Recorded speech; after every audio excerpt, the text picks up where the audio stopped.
राजा कृष्णदेवराय के राज्य में चेलाराम नाम का एक व्यक्ति रहता था।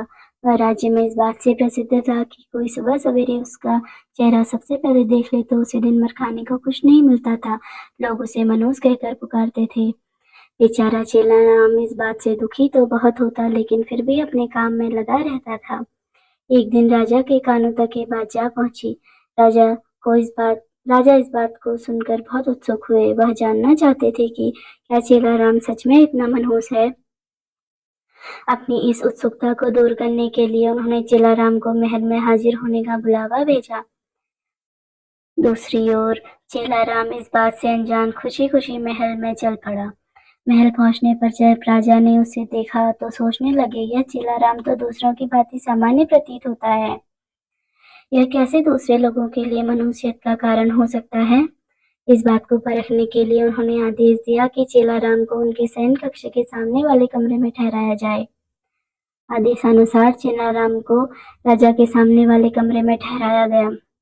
महल के नरम बिस्तर, स्वादिष्ट खानपान व राजसी ठाट बाट को देखकर चेलाराम बहुत खुश हुआ। उसने भरपेट खाना खाया और रात को जल्दी ही सो गया। अगली सुबह जल्दी उसकी आंख खुल गई, लेकिन वह बिस्तर पर ही बैठा रहा। इतने में राजा कृष्णदेवराय उसे देखने आए केले कमरे में आए। उन्होंने चेलाराम को देखा और फिर अपने हर रोज की जरूरी काम के लिए चले गए। उस दिन संयोगवश ही राजा को सभा के लिए जल्दी जाना पड़ा, इसलिए उन्होंने सुबह का नाश्ता नहीं किया। सभा की बैठक दिन भर इतनी लंबी चली कि सुबह से शाम हो गई, लेकिन राजा को भोजन करने का समय नहीं मिला।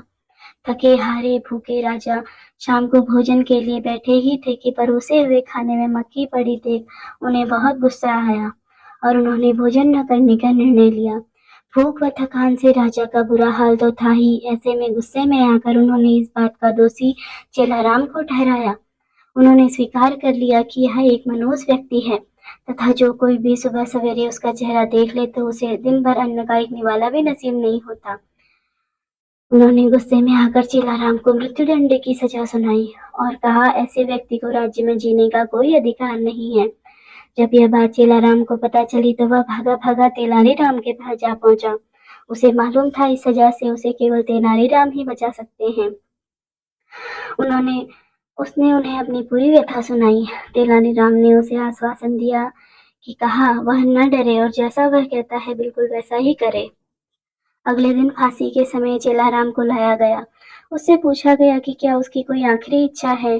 जवाब में चेलाराम ने कहा हाँ, वह राजा समेत पूरी प्रजा के सामने कुछ कहने की अनुमति चाहता है। इतना सुनते ही सभा का ऐलान किया गया। जब चेलाराम सभा में पहुंचा तो राजा ने उससे पूछा, बोलो चेलाराम, तुम क्या कहने की अनुमति चाहते हो। चेलाराम बोला, महाराज, मैं केवल यह कहना चाहता हूँ कि अगर मैं इतना मनहूस हूँ, जो कोई मुझे सुबह देख ले तो उसे दिन भर भोजन नसीब नहीं होता, तो आप भी मेरी तरह एक मनहूस हैं। यह सुन उपस्थित सभी लोग भौचक्के रह गए और राजा की ओर देखने लगे। राजा भी क्रोधित स्वर में कहा, तुम्हारी ये मजाल, तुमने ऐसी बात कैसे की और किस आधार पर तुम ऐसा कह सकते हो। चेलाराम ने जवाब दिया, महाराज, उस दिन सुबह सबसे पहले मैंने भी आपका ही चेहरा देखा था। मुझे मृत्युदंड की सजा सुनाई गई। इसका अर्थ तो यह हुआ कि आप भी मनहूस हैं और जो कोई सुबह सबसे पहले आपका चेहरा देख ले उसे मृत्युदंड मिलना तय है। चेलाराम की बात सुनकर महाराज का गुस्सा शांत हुआ और उन्हें यह एहसास हुआ कि चेलाराम निर्दोष है। उन्होंने शीघ्र ही उसे रिहा करने का आदेश दिया और उनसे माफी मांगी।